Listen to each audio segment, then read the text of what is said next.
that wanted to look at the effect of the DNAs. And I will demonstrate that to you through YouTube. And so he actually scattered the DNA into different tubes. And then he measured the photons, which are the very small vibrations. And what they found was that even though that they were randomly distributed and separated thousands of miles, the response of one affected the other thousands of miles away.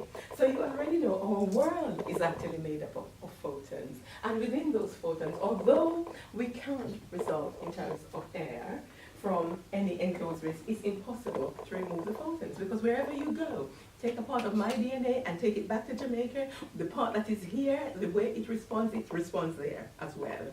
Take it up into outer space, the way it responds here is the way it responds there. We are connected. Everything is connected. So if we are connected and everything is connected and there is a power within you that is so great, why hold on to limitation? That's a good question. Why hold on to limitation?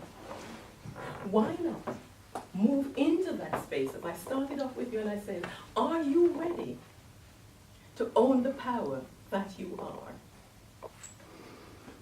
Are you ready to be all that you can be? Because in the here and now is the only time that actually exists, as it were. So look at the double helix here of the DNAs. And they respond and they map every moment. Good morning. So,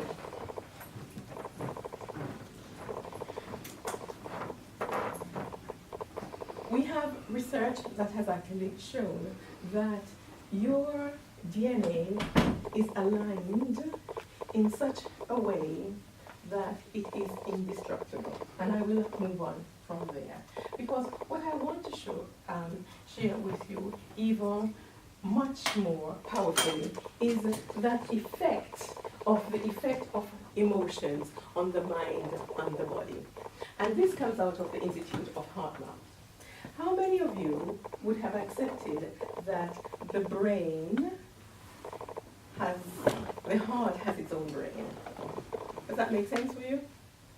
And how many of you would accept that the heart of the brain is over 500 times more powerful than the connectiveness of the neurological brain that we have in the cerebral cortex?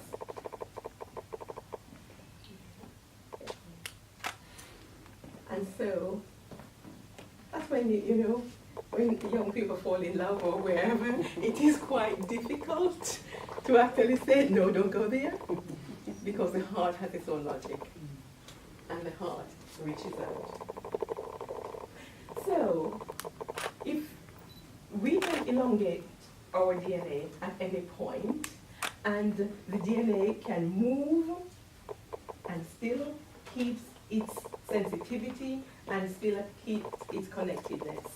To what do you need to be connected?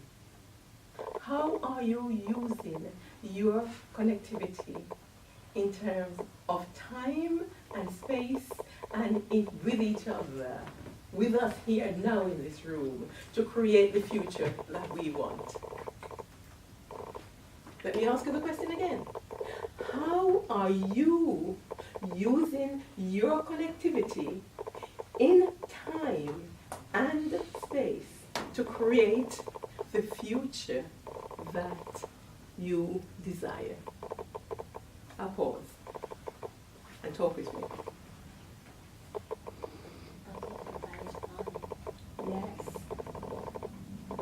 As my mentor said, you guard your mind, you guard your mood, you guard your movements, you guard your mouth, and you guard your money. Just a throw in.